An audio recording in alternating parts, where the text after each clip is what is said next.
Hi friends, welcome to VAP Vasni channel. இன்றைக்கி என்ன பார்க்க போகிறோன்னா, உருளைக்கிழங்கு வச்சு நம்ம ஒரு போண்டா தான் பார்க்க போகிறோம். இது ரொம்ப சூப்பராக இருக்கும், செம்ம சாஃப்டாகவும் இருக்கும்.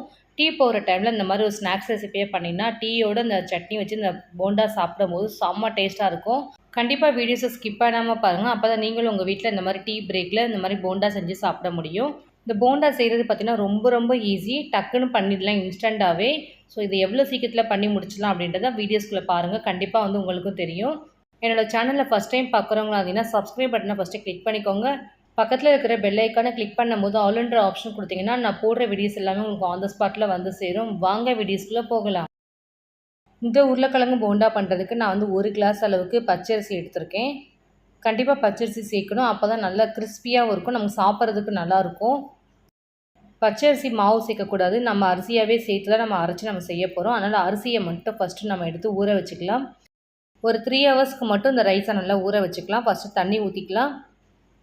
பாருங்கள், நான் வந்து இன்றைக்கி பச்சரிசி குருணை வாங்கியிருக்கேன். நீங்கள் வந்து முழு பச்சரிசி யூஸ் பண்ணாலும் பண்ணிக்கலாம். நான் எங்கள் வீட்டில் வந்து எப்போவுமே வந்து பச்சரிசி குருணை வாங்குறதுனால அந்த அரிசியை நான் வந்து செஞ்சு காமிக்க போகிறேன். ஸோ ஃபஸ்ட்டு தண்ணி ஊற்றி நல்லா ஊற வச்சுக்கணும். கண்டிப்பாக வந்து 3 ஹவர்ஸாவது இருக்கணும், அப்போ தான் நமக்கு அரிசி எல்லாமே நல்லா ஊறி வரும். அரைச்சி எடுக்கிறதுக்கு நமக்கு கரெக்டாக இருக்கும். அரிசி ஊறட்டும், அதுக்குள்ளே நம்ம வந்து உருளைக்கிழங்கு ஃபஸ்ட்டு வேக வச்சு எடுத்துக்கலாம். நான் வந்து 3 பெரிய உருளைக்கிழங்கு எடுத்திருக்கேன். இந்த உருளைக்கிழங்கை நல்லா கழுவி எடுத்துகிட்டு நம்ம குக்கரில் போட்டு ஒரு 4 விசில் அந்த மாதிரி போட்டு எடுத்திங்கன்னா போதும். பர்ஃபெக்டாக நமக்கு உருளைக்கிழங்கு எல்லாமே நல்லா வெந்துடும். ஃபஸ்ட் நம்ம எடுத்து வச்சுருக்க உருளைக்கிழங்கெல்லாம் குக்கரில் சேர்த்துக்கலாம்.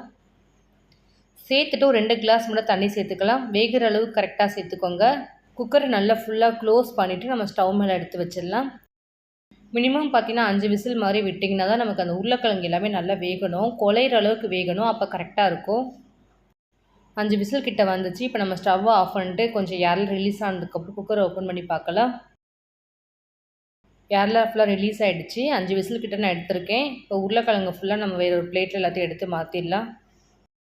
மேக்ஸிமம் இந்த மாதிரி அவிக்கிற பொருள் எல்லாமே தண்ணியிலேருந்து உடனே எடுத்து வச்சிடணும், இல்லை தண்ணி நமக்கு ஃபுல்லாக அந்த உருளைக்கிழங்கு இழுக்க ஆரம்பிச்சிடும். உருளைக்கிழங்கு எல்லாமே நம்ம உரித்து எடுத்துகிட்டு வந்தாச்சு. அரிசி வந்து ஊற வச்சு 3 மணி நேரம் கிட்ட ஆகுது, நல்லா ஊறி இருக்குது. இப்போ நம்ம வந்து அரிசியை அரைக்க ஸ்டார்ட் பண்ணிடலாம். கண்டிப்பாக ஒரு 3 தண்ணி கிட்ட ஊற்றி நல்லா கழுவுனிங்கன்னா அரிசி எல்லாமே நல்லா வெள்ளை வெள்ளைன்னு ஆகிடும், அரைக்கிறதுக்கு கரெக்டாக இருக்கும். அரிசி எல்லாமே 3 தடவை தண்ணி ஊற்றி நல்லா கழுவி எடுத்துகிட்டு வந்திருக்கேன். இப்போ நம்ம மிக்சியில் போட்டு இதை அரைச்சி எடுக்கிறது கரெக்டாக இருக்கும். 1 கிளாஸ் அரிசிக்கு இந்த மாதிரி 3 உருளைக்கிழங்கு போடுங்க, கரெக்டாக இருக்கும். ரொம்பவும் வந்து உருளைக்கிழங்கு சேர்த்திங்கன்னா நமக்கு வந்து அந்த புஸ்ஸுன்னு நமக்கு வராது, நமக்கு வந்து அமுங்க ஆரம்பிச்சிடும் ஆறி போனாலுமே. அதனால் கரெக்டாக வந்து இந்த ரேஷியோ படி போடுங்க, பர்ஃபெக்டாக நமக்கு அந்த வடை சாஃப்டாகவே இருக்கும் ஆறி போனாலுமே. அரிசி எல்லாமே மிக்சியில் நம்ம சேர்த்தாச்சு. இப்போ நம்ம வந்து மிக்சியை வந்து க்ளோஸ் பண்ணிவிட்டு ஃபுல்லாக கிரைண்ட் பண்ணி எடுத்துக்கலாம். தண்ணியை ஊற்றாமல் ஃபஸ்ட் நான் அரைச்சிருக்கேன், நெக்ஸ்ட் தான் தண்ணி சேர்த்துருக்கேன். தண்ணி வந்து ஒரு 1/2 டம்ளர் அந்த மாதிரி சேர்த்துட்டு நல்லா ஃபைனாக அரைச்சிக்கணும், குறைன்னு அரைக்கக்கூடாது. நல்ல பேஸ்ட் மாதிரி இருக்கிற மாதிரி அரைச்சிக்கோங்க, அப்போ தான் கரெக்டாக இருக்கும்.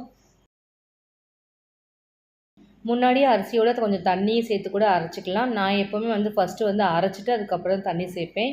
இங்கே பாருங்கள் எந்த அளவுக்கு பேஸ்ட் மாதிரி இருக்குன்னு. மாவு இந்த மாதிரி ரெடி பண்ணிக்கோங்க, அப்போ தான் கரெக்டாக இருக்கும். நம்ம அரைச்ச மாவு எல்லாத்தையும் வேறு ஒரு பவுலில் நம்ம மாற்றிடலாம்.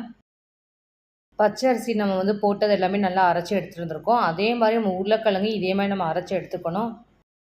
3 உருளைக்கிழங்கு எடுத்துருந்தோம் பாருங்கள். இந்த மாதிரி தோலை ஃபுல்லாக க்ளீன் பண்ணி எடுத்துகிட்டு இதை நம்ம அப்படியே வந்து கட் பண்ணிவிட்டு மிக்ஸி ஜாரில் சேர்த்துக்கலாம்.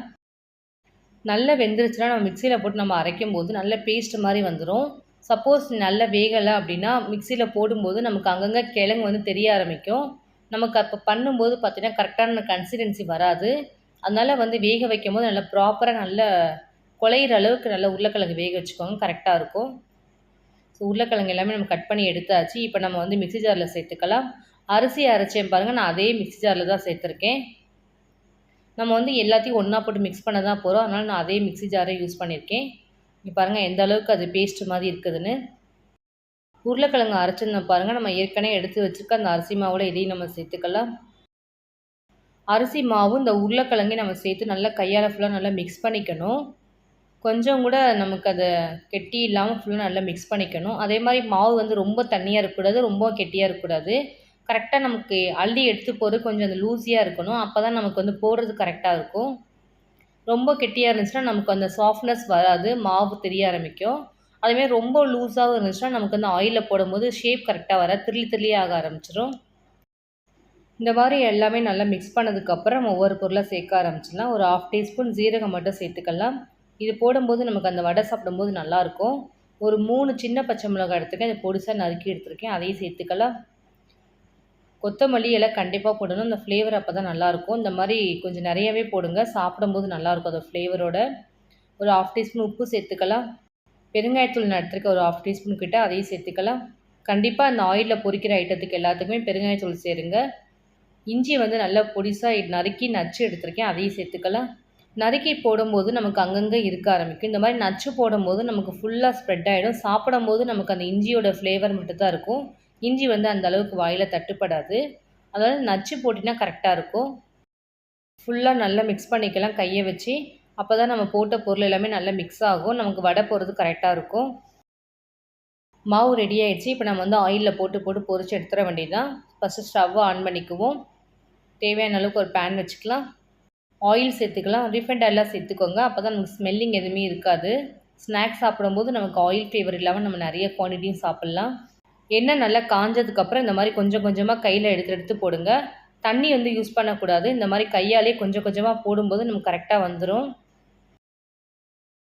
ஒரு செகண்ட் அந்த மாதிரி கொஞ்சம் பிரேக் விட்டு விட்டு போடுங்க. அப்போ தான் நமக்கு ஒன்றோட ஒன்று கொஞ்சம் ஒட்டாமல் இருக்கும். ஒன்றோட ஒன்று ஒட்டினாலும் நமக்கு வந்து கரண்டியில் நம்ம வந்து ஆயிலில் பொரிக்கும் போது நம்ம லைட்டாக பிரித்து விட்டுக்கலாம். வந்து தனித்தனியாக கொஞ்சம் கொஞ்சமாக சேர்த்துக்கலாம். அதே மாதிரி இந்த உருளைக்கிழங்கு போண்டா பொரிக்கும் போது ஸ்டவ்வை வந்து ஸ்லோ மட்டும் பண்ணிடாதீங்க. ஃபுல்லாக ஹை ஃப்ளேமில் தான் இருக்கணும். ஹையில் வச்சு பொரிக்கும் போது தான் நமக்கு அந்த உருளைக்கிழங்கு ஃபுல்லாக நல்லா வெந்து வரும். கிறிஸ்பியாக வரும். ஆயில் எதுவுமே நமக்கு இல்லாமல் இருக்கும். கொஞ்சம் வெந்ததுக்கப்புறம் கரண்டியால் இந்த மாதிரி திருப்பி திருப்பி விடுங்க. ஒரே பக்கமாக வேகும். இந்த மாதிரி திருப்பி திருப்பி விடும்போது நமக்கு ஈவனாக எல்லாமே நல்லா குக் ஆகிடும். நல்ல கலர் வரணும். இந்த வடை பார்த்திங்கன்னா கலர் வரும்போது நம்ம வந்து ஆயிலேருந்து ஃபுல்லாக ட்ரை பண்ணி எடுத்துடலாம். முன்னாடிக்கு இப்போ பாருங்கள் வடை எல்லாமே நல்லா வெந்துருச்சு. கலரும் வந்திருக்குது. இந்த மாதிரி ஒரு கரண்டி இருந்துச்சுன்னா இதில் வந்து ஆயிலை ஃபுல்லாக ட்ரை பண்ணி எடுக்கலாம். ரொம்ப ஈஸியாக இருக்கும். நமக்கு ஆயில் எல்லாமே நல்லா ப்ராப்பராக வடிஞ்சு வந்துடும். நெக்ஸ்ட்டு வந்து நான் அதே மாதிரி உங்களுக்கு நான் பண்ணி காமிக்கிறேன். ஃபஸ்ட் ஆஃப் நம்ம எப்படி பண்ணோமோ அதே மாதிரி தான் செகண்ட் ஆஃப் நம்ம இந்த மாதிரி கொஞ்சம் கொஞ்சமாக எடுத்து எடுத்து போட போகிறோம். இது கண்டிப்பாக வந்து ஒன்றோட ஒன்று ஒட்டிகிட்டே இருக்கும். நமக்கு வந்து ஆயிலில் வேகும்போது நமக்கு தனியாக கொஞ்சம் கரண்டியில் தள்ளி விட்டோன்னா போதும், நமக்கு ப்ராப்பராக தனித்தனியாக வந்துடும். இந்த வடை சாப்பிடும்போது பார்த்திங்கன்னா உருளைக்கிழங்குல போட்ட வடை மாதிரி இருக்கவே இருக்காது. சூப்பராக இருக்கும். வித்தியாசமாக இருக்கும். இது பார்த்திங்கன்னா கடைகளே நம்ம அதிகமாக இதை சாப்பிட்ருக்கவே மாட்டோம். கரண்டியில் இந்த மாதிரி லைட்டாக அப்பப்போ மிக்ஸ் பண்ணி விடணும். அப்போ தான் நமக்கு ஈவனாக ஃபுல்லாக குக் ஆகும். இல்லைனா ஒரே பக்கமே குக் ஆகிட்ருக்கும். அடுப்பை வந்து கண்டிப்பாக ஹை ஃப்ளேமில் தான் இருக்கணும். ஸ்லோ மட்டும் பண்ணிடாதீங்க இந்த வடையை பொரிச்சு எடுக்கிறதுக்கு. ஃபுல்லாக ஹை ஃப்ளேமில் வச்சுட்டு பொரிச்சிங்கன்னா தான் நமக்கு ப்ராப்பராக அந்த வடை எல்லாமே நல்லா வெந்து வரும். கலர் நல்லா வரும். அடுப்பை ஸ்லோ பண்ணிட்டு நமக்கு ஆயில் வந்து இழுக்க ஆரம்பிச்சிடும். பொரிச்ச எல்லாத்தையுமே நம்ம வேறு ஒரு பிளேட்டில் ட்ரான்ஸ்ஃபர் பண்ணிடலாம். 1 கிளாஸ் அரிசி தான் போட்டோம். அதே மாதிரி 3 உருளைக்கிழங்கு தான் நம்ம எடுத்திருந்தோம். இந்த 2 ரேஷியோக்கே பார்த்தீங்கன்னா நமக்கு நிறைய குவான்டிட்டி போண்டா கிடச்சிருக்குது. இது சாப்பிடும்போது பார்த்தீங்கன்னா செம்ம சாஃப்டாக கிறிஸ்பியாக இருக்கும். மொறு மொறுன்னு இருக்கும். சாப்பிட்றதுக்கு ரொம்ப டேஸ்ட்டாக இருக்கும். எவ்வளோ வாய்க்குள்ளே போகுதுன்னே தெரியாது. போய்கிட்டே இருக்கும். அதுவும் இதை வந்து இப்படியே சாப்பிடாம சட்னி வச்சு சாப்பிட்டீங்கன்னா இன்னும் சூப்பராக இருக்கும். நாங்கள் எப்போவுமே வீட்டில் வடை போட்டாலே இந்த மாதிரி சட்னியை வச்சு தான் அந்த வடையை சாப்பிடுவோம். செம்ம டேஸ்ட்டாக இருக்கும். ஸோ வடை பாருங்கள் எந்தளவுக்கு சாஃப்டாக இருக்குன்னு. உள்ளே ஃபுல்லாக நல்லா குக்காக இருக்குது. இது அப்படியே சட்னியில் தொட்டு சாப்பிடும்போது டேஸ்ட்டு சொல்லவே முடியாது. கண்டிப்பாக நீங்கள் ட்ரை பண்ணி பாருங்கள். மறக்கவே மாட்டீங்க. இன்றைக்கி என்னோடய ஸ்டைலில் உங்களுக்கு நான் உருளைக்கிழங்கு அரிசியை வச்சு போண்டா எப்படி பண்ணால் நான் செஞ்சு காமிச்சிருக்கேன். நீங்கள் ட்ரை பண்ணி பார்த்து டேஸ்ட் எப்படின்னு கமெண்ட்டில் சொல்லுங்கள். என்னோடய வீடியோஸ் உங்களுக்கு பிடிச்சிருந்துச்சுன்னா லைக் பண்ணுங்கள், ஷேர் பண்ணுங்கள், கமெண்ட் பண்ணுங்கள், சப்ஸ்கிரைப் பண்ணுங்கள். பக்கத்தில் இருக்கிற பெல் ஐக்கானை கிளிக் பண்ணிவிடுங்க. Thank you friends.